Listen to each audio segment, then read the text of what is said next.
So the way it should be, in my opinion, is you have to be able to collaborate, getting the perspective of clinician leaders, getting the perspective of executive leaders, getting the perspective of administration. And what I found as I transitioned into executive leadership is that there's tremendous talent. There's tremendous talent, and there are also great people that want exactly the same things that we want as physicians. Welcome to A&M Healthcare Industry Group's What's Your Moonshot podcast series, where leaders seek to solve big problems and transform healthcare. Join us for conversations to hear how their vision and bold moonshots are becoming reality. Welcome to A&M's What's Your Moonshot podcast.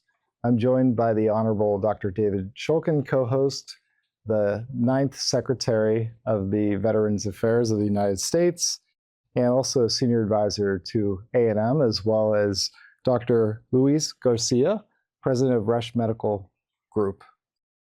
So today we'd like to talk with you a little bit about the journey from being a physician to an administrative leader and really how that's transcended, and a little bit about your moonshot relating to that. So if you could share a little bit of information, that would be great.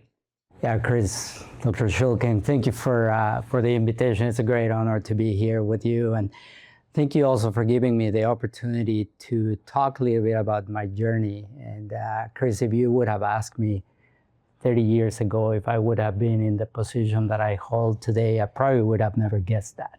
You know, it's been an interesting journey. If you allow me just to briefly talk a little bit about that and how I got where I'm at, and then what's my moonshot. I was born and raised in Mexico City. I was the second child of 4. My father is a surgeon. My mother administers a very small community hospital that my father owns, and it's in a very, very poor area of Mexico City. So I grew up learning about medicine, but also learning about service. And it just so happened that my father was such a powerful figure in the community that as I was trying to find myself and what was my journey in life and in medicine, I needed to go out.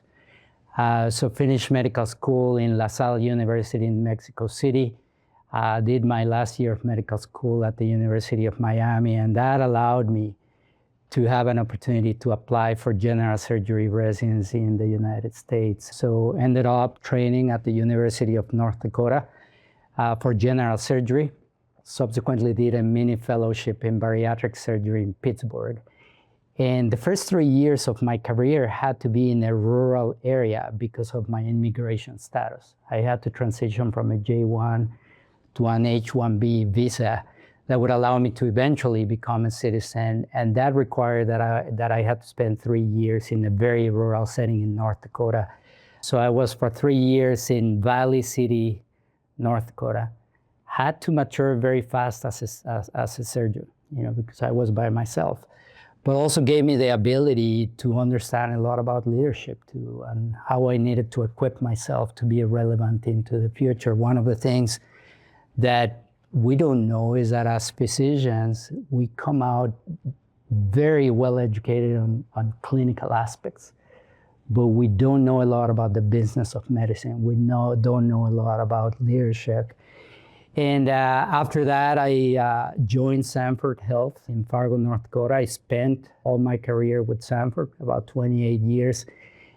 Became the division chief of bariatric surgery, had a lot of leadership opportunities there. Eventually became the president of the medical group for Sanford. You know, this was about 2018. Large group, 3,000 physicians and APPs across 5 states. Phenomenal experience, and that allowed me to eventually transition to Chicago now to be the president of the Rush Medical Group. And you know, Chris, I feel privileged. I hold a position of influence, and with that privilege also comes a lot of responsibility. And I feel that my ultimate responsibility with the opportunities that I've been given is to, 1, create the environment for every clinician to be successful and be able to work at the top of their license and deliver on that promise that we have for our patients. And secondly, how do we train the next generation of physicians to follow our path. Only 25% of the executive leadership positions in this country are right now occupied by physicians. And we need more of that talent. Great, thank you. Great. Well, Dr. Garcia, that's an amazing story. It's the true American story, coming to this country and finding your way and building yourself really the whole way through just by hard work. And, it's almost like there should be a movie, and so we can't wait to see what the rest of the script holds for you, because I think you're just getting going here in Chicago. But usually in somebody's story, you talked about your dad. He clearly was a big influence, and probably your mom too, in you thinking about service and mission and getting the right healthcare to people. But once you got to the United States and you started as a surgeon and then you transitioned into leadership and into an executive role, was there a defining moment? Was there somebody that you look back and you say, they really influenced me, or there was something that happened to you that said, I think I want to head in this direction? Without a question, Dr. Shulkin, and sometimes things happen like that in life, right? Where you prepare yourself. In that transition from Valley City to Fargo, North Dakota, I wanted to learn more about medicine, and I did an MBA. So shortly after my transition to Fargo, the division chief of bariatric surgery steps down. And at the same time, the coordinator of the program steps down. This is at the time in which bariatric surgery, there were a lot of questions about whether it should happen or not. What are the complications? What is the long-term effect of having patients go through such invasive surgeries? So there was a lot of interrogation in the industry whether that needed to happen, center of excellence, accreditations, and all that. So the chair of surgery approaches me and says, "Hey, Luis, would you like to become the division chief?" Now, what that meant is that I was going to inherit a good program, but that had a lot of opportunity, but also meant that my previous boss now was going to report to me. So in my exploration of that, I was very clear that what we needed to do is make that program a top decile program in the nation, because it was the most important program in the region. But what that meant is that we needed to change a lot of the structural aspects of the program, a lot of the pathways of care. The way we were interacting with our patients was very siloed. You needed to go from building to building. The dietitians were not talking with the psychologists, with the surgeons. The outcomes were good, but average. So setting the vision of we want to be top decile, we want to change the whole structure of the program, and then also it required to build the right team. And when I said the right team, it's not only finding the right talent, but the right talent that were willing to engage with the vision and to work as a team. And it reminds me a little bit the movie Miracle, Miracle on Ice, which if you think about it, the coach at the time had the vision that he needed to build a team to beat the Russians. The Russians at the time were a team that had not been beaten in decades. And the Olympics in Lake Placid were coming, and he knew who his people were. But they were not the stars in the college teams. He had to address a lot of animosity against his choices of who the right team was. But he's like, I want a team that is going to be able to work together to beat the Soviet Union. And they got the gold medal. Got the gold medal after beating the Russians in the semifinal. We did the same in Stanford. We got the gold medal. Eventually, we got the program to be top decile, but I needed that team. And eventually, we created this, what is called now the Eating Disorders and Weight Management Center. That is a very comprehensive, holistic approach of everybody that comes not only with problems with obesity, but eating disorders and feeding disorders. And in the feeding disorders and eating disorders issues, they have become now a national referral center. So it's just one of those proud moments in my life. As president of the Rush Medical Group now, you have an opportunity to help really train many of the future leaders in healthcare. And based on what you described earlier, there's a real passion that you have in terms of helping physicians navigate in their careers to other leadership roles, which I think there's an underlying theme in there of, in the challenges in healthcare today, physicians may very well be the magic ingredient or component of it that helps us navigate through some of these real challenges and hurdles. I'm curious a little bit about your thoughts or your philosophy around organizations being physician-led, and knowing all the challenges that you face in your role every day.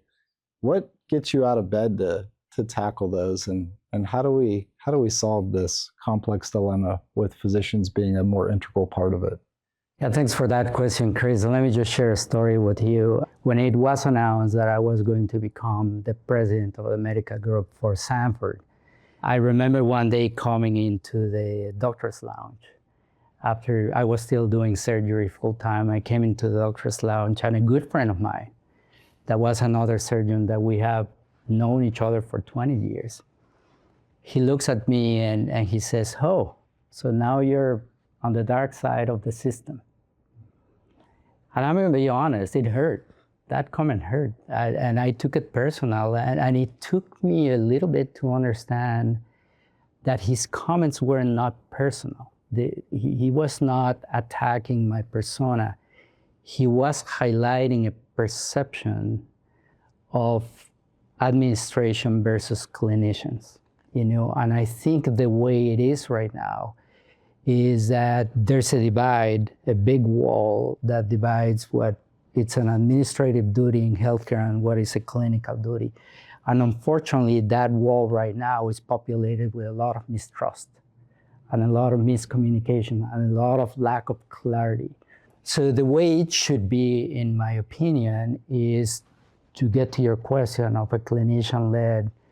You have to be able to collaborate. You take collaborative approach across a difficult challenge, getting the perspective of clinician leaders, getting the perspective of executive leaders, getting the perspective of administration. And what I found as I transitioned into executive leadership is that there's tremendous talent. There's tremendous talent, and there are also great people that want exactly the same things that we want as physicians. So the problem is not the lack of intentionality or the lack of alignment. The problem is the lack of communication and the lack of understanding with from each other. So one of the things that we're trying to do, for example, in Roche, is precisely contribute to resolving that problem by further educating our clinician leaders in a more robust way. We have right now a health system management master's that follows a model, and by the way, I'm faculty there, and I'm honored to be faculty up there, but it follows a model, what we call teacher practitioner model, where you obviously provide all the academic pieces and the theoretical pieces that would allow physician leaders to understand that business of medicine, but also you pair that with continued interaction with executive leaders that are on the front line, solving problems every day. And that makes us an exposure really has gone to identify leaders that would occupy our places in the future. Now, what gets me up every morning, Chris, I'm gonna be honest. Of course, it's the intellectual challenge of what's gonna come next, because there's no easy day in healthcare right now. But it is also the fact that we are in the most beautiful profession. The most beautiful profession. I get to interact with what I call caregivers, whether you are in administration or in the access center or you are a frontline clinician, we are all caregivers. And everybody cares about the same outcome, which is the greatest patient care. And so that is what gets me up every morning. How do we collectively identify the solutions to very complex problems in healthcare for the ultimate goal of providing excellence in patient care? You've described pretty nicely this living in both worlds, living as a clinician, but also as an executive. And the challenges with that, the mistrust, the wall of mistrust that you talked about. But I think both you and I always continued to, even in these executive roles, continued to practice medicine. I remember you at Sanford would say, I'm on call this weekend and I have to go and do that. What are the things that you think are an advantage to being a clinician and also a leader, but also some of the things that might be disadvantages? Yeah, that's a really good question, Dr. Shulkin. And by the way, I always feel that if you're going to, and this is just a personal bias, that if you're going to transition an executive leader, you still need to be able to understand and represent the frontline clinician. So I've made it intentional to continue to practice, even if it is a small portion of your time. Now, at the same time you do that, you need to be honest with yourself, right? Of how much can you handle, and or should you handle, right? And when do you recognize your limit of, I haven't done that now in 10 years and I'm not going to do it for the first time in 10 years. But I continued to practice. I was on call actually this past Friday, and I cover acute care surgery for Roche, and I also do some endoscopy. Now, to address your question, Dr. Shulkin, I think that as physicians, we have a tremendous advantage coming into leadership. And if it's executive leadership, much better. So I would encourage any of our clinicians that are considering that path. It is not easy, it is challenging, but it's worth every minute. If you think about it as physicians, we naturally are believed to be good leaders because we have a couple of letters behind our name that emanate a lot of respect, right? But I think the key is on a couple of facts that we come in as subject matter experts very strongly in a proven world of evidence-based, which is the clinical world. But the challenge is, how do you prove your talent and your worth in the business side of medicine, where, as I mentioned before, we have not been intentionally educated for that, and in problems that are much more complex than a single interaction with the patient. So that's one of the big challenges. The second challenge, I think, Dr. Shulkin, is that having a title doesn't make you a leader, it makes you a manager. And as you know, there's plenty of managers that have plenty of titles that are not good leaders. And what we need is good leaders in those positions of influence, but also we need the informal leaders. We need that army of physicians that understand the issues, what I call the rainmakers, those respected clinicians that can have a difficult conversation, that can advocate for a bigger picture, even if they don't have a title. So one of the things that we did in Sanford, for example, I was very interested in that topic. What is the succession planning? If I ever leave Sanford, can I declare that I have an army of people right behind me ready to take my position? But also, can we identify amongst 3,000 physicians and APPs, who are those rising stars that we need to invest on? So they're ready to take the next step on their journey for the sake of our organization and the sake of our patients, right? So we created something that is called a RISES program. And to my understanding, the program is still up and running, and it's been a great success. What RISES program was, and by the way, it's an acronym that the first cohort actually created, RISES program, and it is a 3-year program, much like an MBA. The first year, we dedicated the time on, the cohort was about 20, 25 people. The first year was about learning about yourself. What are your strengths? What are your weaknesses? Knowing who you are in situations of stress, how do you react, and how can we make you a better leader? The second year was about learning a lot about the business of medicine.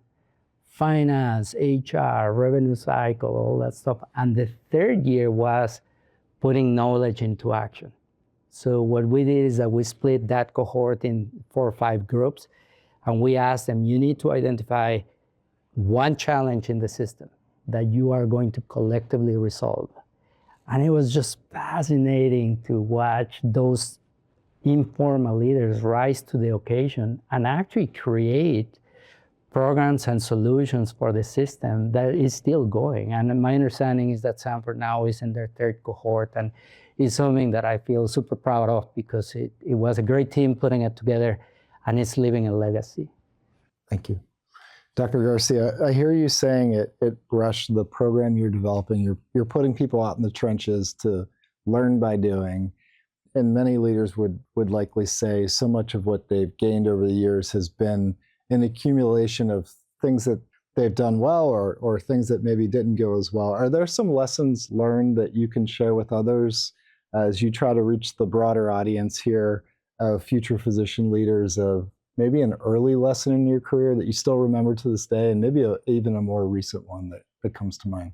Yeah, Chris, I thank you for the question. I just want to clarify that this program that I spoke about is not my creation, and it's actually a master's within one of the colleges of Rush. And I just happened to participate as faculty, so I want to clarify that. I don't want to take credit for something that I shouldn't. But anyway, plenty of lessons learned, Chris. And let me tell you, I've made my mistakes. I've had my bruises. And let me share with you one instance where I felt really, really bad. So this is COVID. Think about the uncertainty around COVID.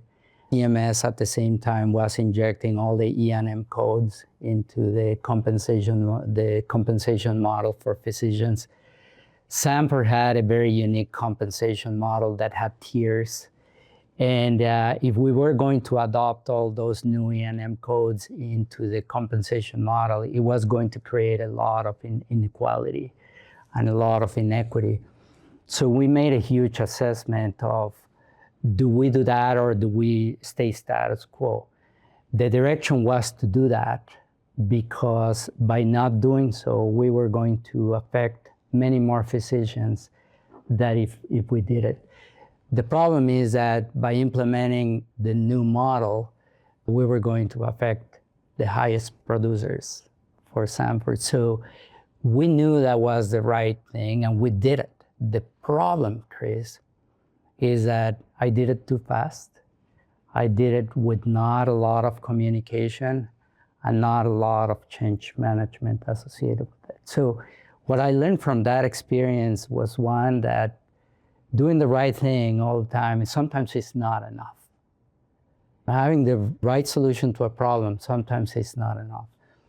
The second thing that I learned about was the transition from personal agency. I felt that because I had been in Sanford for 20, 30 years, that the message was going to be better received. The transition from personal agency to a collective agency. Knowing the problem, how is that problem going to impact, or the solution to a problem impact the different stakeholders? And then who are your allies? Who are the people that are going to antagonize that? And what conversations do you need to have in advance to declaring a plan? So, and then the change management associated to that. So that was something that I don't forget.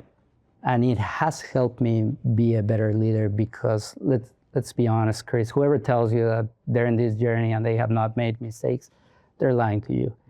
You know, we all make mistakes, but I think the key is on, you always try to do the right thing. And even doing the right thing, you're gonna affect people. So know the issue, get the data in front of people, communicate properly, create the right conversations before and after, put the right change management in place.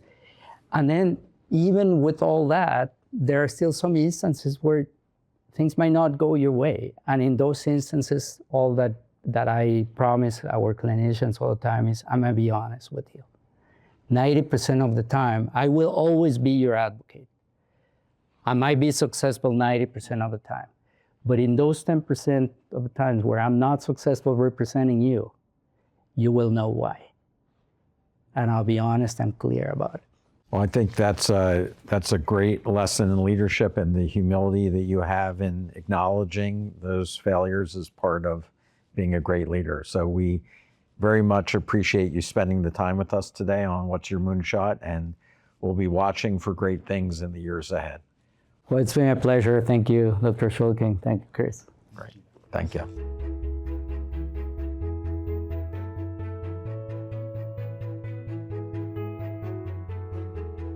Alvarez and Marcel. Leadership, action, results.